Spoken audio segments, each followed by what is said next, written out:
اعوذ باللہ من الشیطان الرجیم بسم اللہ الرحمن الرحیم۔ السلام علیکم میرے پاکستانیوں، کیسے ہیں آپ؟ سب ٹھیک ہیں، خیریت سے ہیں؟ میرا نام ڈاکٹر محمد ناصر جاوید ہے اور آپ دیکھ رہے ہیں ہمارا فیس بک اور یوٹیوب چینل دا ایمز کراچی۔ ناظرین، تمام پاکستانی جو کہ دنیا بھر میں کہیں پر بھی مقیم ہیں، تمام پاکستانیوں کو میری طرف سے 14 اگست کی ڈھیروں خوشیاں اور ڈھیروں مبارکبادیں۔ ایسے موقع پر جب ہم جشن آزادی مبارک کا لفظ استعمال کرتے ہیں، ہمیں اپنے ان آباء و اجداد کو قطعی نہیں بھولنا چاہیے جنہوں نے 14 اگست 1947 میں اپنی جانوں کا،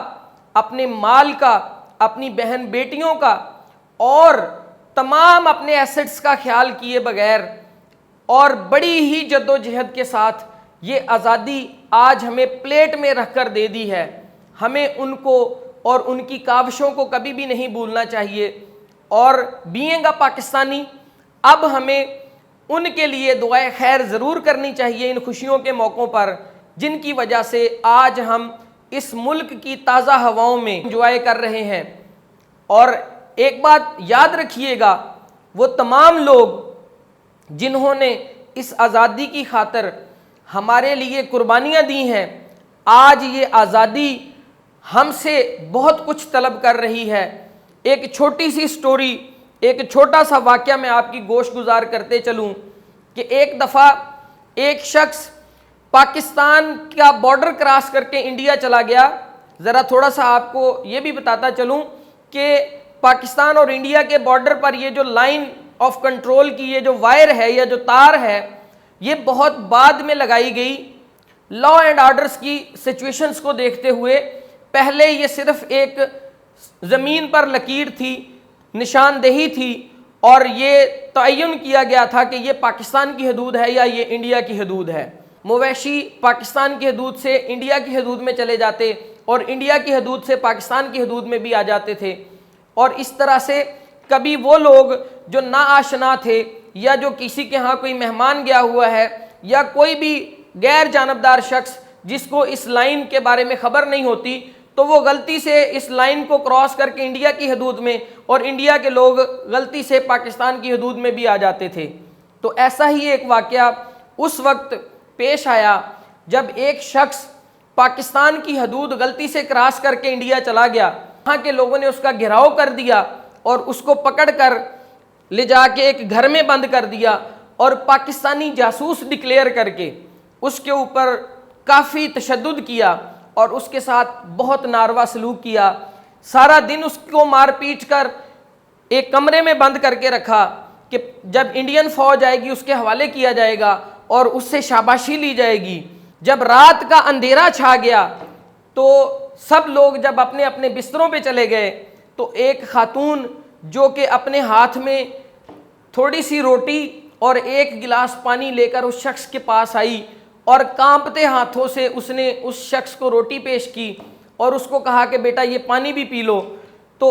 اس شخص نے بڑی حیرانگی کے ساتھ اس عورت کی طرف دیکھا اور اس عورت سے یہ سوال کیا کہ بی بی، یہاں کے لوگ تو بہت ظالم ہیں، صبح سے مجھے مار پیٹ رہے ہیں، کھانے کو بھی کچھ نہیں دیا، پینے کو بھی کچھ نہیں دیا، لیکن آپ کون ہیں جو میرے لیے کھانا بھی لے کے آئی ہیں؟ اس نے کہا یہ تو بعد میں بتاتی ہوں کہ میں کون ہوں، لیکن پہلے تو ذرا میں آپ سے پوچھتی ہوں، آپ لوگ یہ جان بوجھ کر کیوں اس طرح کے کام کرتے ہیں جس سے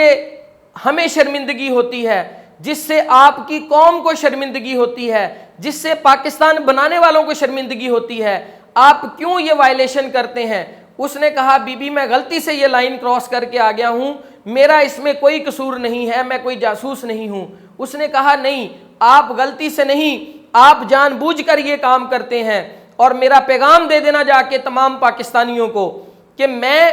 ایک عورت ذات ہوں اور ہم نے اس ملک کی خاطر اتنی قربانیاں دی ہیں کہ آپ سوچ بھی نہیں سکتے۔ میں اپنے والدین اور اپنے بہن بھائیوں سے بچھڑ کر اس ملک میں رہ گئی تھی اور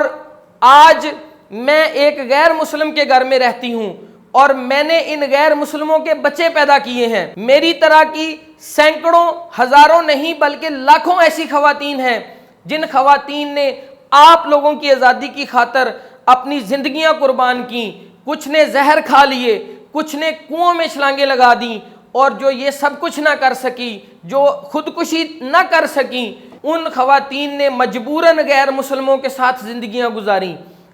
مجھے آج سالوں بیت گئے ہیں، میں نے اپنے والدین کی شکل نہیں دیکھی، میں ان غیر مسلموں کے گھر میں رہتی ہوں، میں نے ان کے غیر مسلموں کے بچے پیدا کیے ہیں، تو ہم نے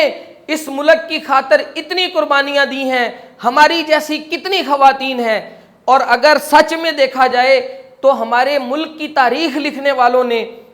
مردوں کی قربانیوں کو تو بہت نمایاں کیا، مردوں کی قربانیوں کے تو کتابیں لکھ لکھ کر ڈھیر لگا دیے، لیکن جو قربانیاں ہماری بہن بیٹیوں نے دی ہیں، جو ہماری ماؤں نے دی ہیں، ان قربانیوں کو کسی نے آج تک ہمارے سامنے نہیں رکھا۔ تو اس خاتون نے یہ بتایا کہ ہم نے اپنی زندگیاں، اپنی عزتیں، اپنی آبروئیں مسلمان ہونے کے باوجود بھی غیر مسلموں کے بچے پیدا کیے، مجبوری سے، آپ لوگوں کی آزادی کی خاطر، اس ملک کو بنانے کی خاطر ہم نے یہ سب قربانیاں دی ہیں۔ ایسا نہ ہو کہ آپ اس پلیٹ میں رکھ کے ملی ہوئی آزادی کی عوض میں آج جو عیاشیاں کر رہے ہیں اور جو اس آزادی کا ناجائز فائدہ اٹھا رہے ہیں، کل بروز قیامت ہمارا ہاتھ ہوگا تمام ان عورتوں کا، تمام ان لوگوں کا جنہوں نے اس ملک کی خاطر قربانیاں دی ہیں، جنہوں نے اس ملک کی خاطر اپنے خون بہائے ہیں، جنہوں نے اس ملک کی خاطر اپنی عزتوں کو غیر مسلموں کے آگے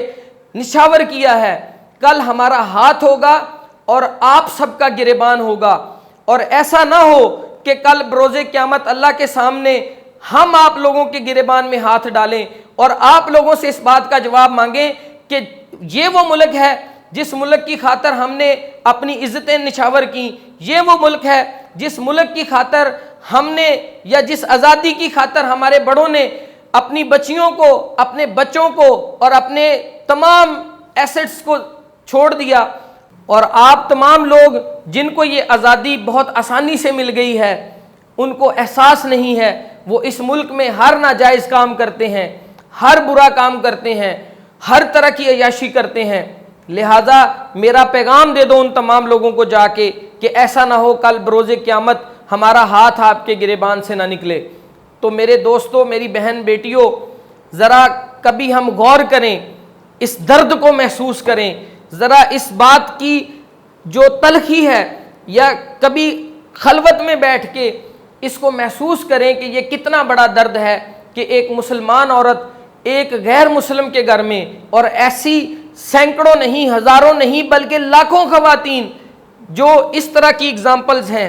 جنہوں نے قربانیاں دے کر، جنہوں نے اپنی عزتیں نچھاور کر کے، جنہوں نے اپنی جان کو ختم کر کے اس ملک کی آزادی میں اپنا حصہ ملایا ہے۔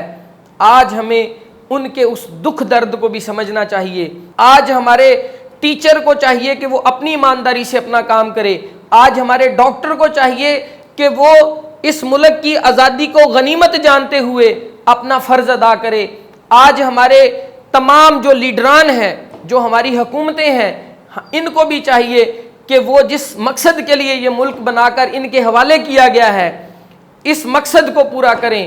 نہ کہ ہم اس کے اگینسٹ جائیں۔ اپنی آزادی کی تحریک جو جس مقصد کے لیے چلی تھی اور اسلام کے نام پر جو ملک لیا تھا، تو اس ملک میں اسلام کا بول بالا ہونا چاہیے۔ وہ تمام لوگ جنہوں نے اس ملک کو بنانے میں، اس کار خیر میں حصہ ملایا ہے، ان تمام کی روحوں کو اللہ تعالیٰ علی العلیین پہ اعلیٰ مقام عطا فرمائے، اور ہم سب کو